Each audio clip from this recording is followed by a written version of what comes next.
മരുന്നുകൾ പകുതി വിലയിൽ വിശ്വസ്തയോടെ ഇനി മേപ്പാടത്തും. ചേലക്കര മേപ്പാടം സെന്ററിൽ ജനനന്മ മെഡിക്കൽസ് പ്രവർത്തനം തുടരുന്നു. ഉതുവടിക്കും പാഞ്ഞാളിനും പിന്നാലെ നന്മ മെഡിക്കൽ ഗ്രൂപ്പിന്റെ ഏറ്റവും മികച്ച സേവനങ്ങൾ ഇനി മേപ്പാടത്തുകാർക്കും സ്വന്തം. ബ്രാൻഡഡ് മരുന്നുകൾക്ക് 10% മുതൽ വിലക്കിഴിവും ജനറിക് മരുന്നുകൾക്ക് 50% ലാഭവും ഞങ്ങൾ ഉറപ്പു നൽകുന്നു. മരുന്നുകൾ ഓർഡർ ചെയ്യാൻ കുറിപ്പടികൾ വാട്സ്ആപ്പ് ചെയ്താൽ മതി. സൗജന്യ ഹോം ഡെലിവറി സൗകര്യവും ലഭ്യമാണ്. കുറഞ്ഞ നിരക്കിൽ മികച്ച ചികിത്സാ സഹായം. അതാണ് ജനനന്മ. ജനനന്മ മെഡിക്കൽസ്, മേപ്പാടം സെന്റർ, ചേലക്കര. പട്ടിണി മാറ്റാൻ സൈന്യത്തിൽ ചേർന്ന് ഒടുവിൽ രാജ്യത്തിന്റെ അഭിമാനമായി മാറിയ പോരാളി ചെറുതുരുത്തി സ്വദേശി സുബേദർ ഗോപാലകൃഷ്ണൻ നായർ യുദ്ധകാലത്തെ വീരസ്മരണകൾ പങ്കുവയ്ക്കുന്നു. രാജ്യം മറ്റൊരു റിപ്പബ്ലിക് ദിനം കൂടി ആഘോഷിക്കുമ്പോൾ ചെറുതുരുത്തിയുടെ മണ്ണിൽ നിന്നും ഒരു പഴയ പോരാളിയുടെ വീരഗാഥകൾ ചർച്ചയാകുകയാണ്. ഇത് റിട്ടയർഡ് സുബേദാർ ഗോപാലകൃഷ്ണൻ നായർ. 81 വയസ്സിന്റെ അവശതകൾക്കിടയിലും 1965-ലെയും 1971-ലെയും ഇന്ത്യ പാക് യുദ്ധക്കളങ്ങളിലെ പീരങ്കി ഗർജനങ്ങൾ ഇദ്ദേഹത്തിന്റെ കാതുകളിൽ ഇപ്പോഴും മുഴങ്ങുന്നുണ്ട്. കേവലം രാജ്യസ്നേഹം മാത്രമല്ല, പട്ടിണിയില്ലാത്തൊരു ജീവിതം കൂടി സ്വപ്നം കണ്ടാണ് ഗോപാലകൃഷ്ണൻ നായർ ഒരിക്കൽ സൈനിക യൂണിഫോം അണിഞ്ഞത്. 12 മക്കളുള്ള ഒരു വലിയ കുടുംബത്തിന്റെ പട്ടിണി മാറ്റാൻ 3 നേരം വയറു നിറയെ ആഹാരം ലഭിക്കുമെന്ന കേട്ടറിവാണ് 18-ാം വയസ്സിൽ വീട്ടുകാരറിയാതെ അദ്ദേഹത്തെ കോഴിക്കോട്ട് റിക്രൂട്ട്മെന്റ് ക്യാമ്പിൽ എത്തിച്ചത്. 1965-ലെ കൊടും തണുപ്പിൽ ശത്രുവിന്റെ പീരങ്കികൾക്ക് മറുപടിയായി യുദ്ധമുഖത്ത് ഉറക്കമില്ലാതെ പോരാടിയ ആ പഴയ പോരാളി പിന്നീട് 1971-ലെ ചരിത്ര വിജയത്തിലും പങ്കാളിയായി. ബാംഗ്ലൂർ മുതൽ ഡെറാഡൂൺ വരെ നീണ്ട 28 വർഷത്തെ സൈനിക സേവനത്തിനിടയിൽ നിരവധി അംഗീകാരങ്ങൾ അദ്ദേഹത്തെ തേടിയെത്തി.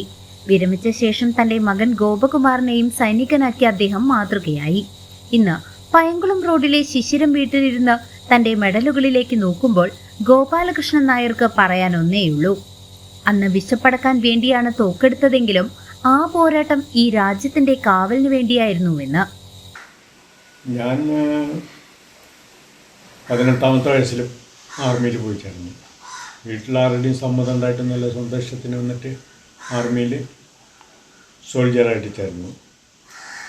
ചേരാൻ കാരണം വീട്ടിൽ വളരെ കഷ്ടപ്പാടുകളായിരുന്നു. പട്ടിണിയും പരാതിനൊക്കെ ആയിരുന്നു. അതിന് ഒരു മോചനത്തിന് വേണ്ടിയിട്ട് ഒന്ന്. രണ്ടാമത് വന്നിട്ട് 62-ലത്തെ യുദ്ധം കഴിഞ്ഞ സമയത്ത് ആ വീരസേനാനികളെ പറ്റിയിട്ടും രാഷ്ട്രത്തിനെ പറ്റിയിട്ടൊക്കെയുള്ള പ്രഭാഷണങ്ങളൊക്കെ കേട്ടിട്ട് കുറച്ചൊരു മനസ്സിൽ ആവേശം പട്ടാളക്കാരനാവണമെന്നുള്ളത്. അങ്ങനെ വന്നിട്ട് ഇവിടുന്ന് കോഴിക്കോട്ടേക്ക് വണ്ടി കയറി കോഴിക്കോട് വെസ്റ്റ് ഹില്ലിൽ വന്നിട്ട് റിക്രൂട്ടിംഗ് ഓഫീസുണ്ട്. അവിടെ നിന്ന് മെയ് മാസം 5-ാം തീയതി 63 മെയ് 5-ാം തീയതി പട്ടാളത്തിൽ ചേർന്നു. 6-ാം തീയതി അവിടെ നിന്ന് ബാംഗ്ലൂരിലേക്ക് ട്രെയിനിങ്ങിനായിട്ട് ബാംഗ്ലൂർ പോയി ട്രെയിനിങ് ചെയ്ത് ആദ്യത്തെ പോസ്റ്റിംഗ് ആസാമിലേക്കായിരുന്നു. ആസാമിൽ പോയി 2 കൊല്ലം സർവീസ് ചെയ്തു. അതിനുശേഷം ചെറിയൊരു മാറ്റം ഉണ്ടായി. ആ മാറ്റപ്രകാരം വന്നിട്ട് നാസിക് റോഡ് സെൻറ്ററിലേക്ക് ട്രാൻസ്ഫറായി.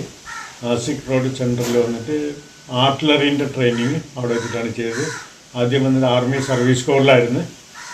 അവിടെ സർപ്ലസ് ആയ സമയത്താണ് അവിടെ നിന്ന് ആർട്ടിലറിയിലേക്ക് ട്രെയിൻഡ് സോൾജേഴ്സ് വേണമെന്ന് പറഞ്ഞിട്ട് ഇവിടെ വന്ന് നാസിക് സെൻറ്ററിൽ വന്ന് ട്രെയിനിങ് ചെയ്തു.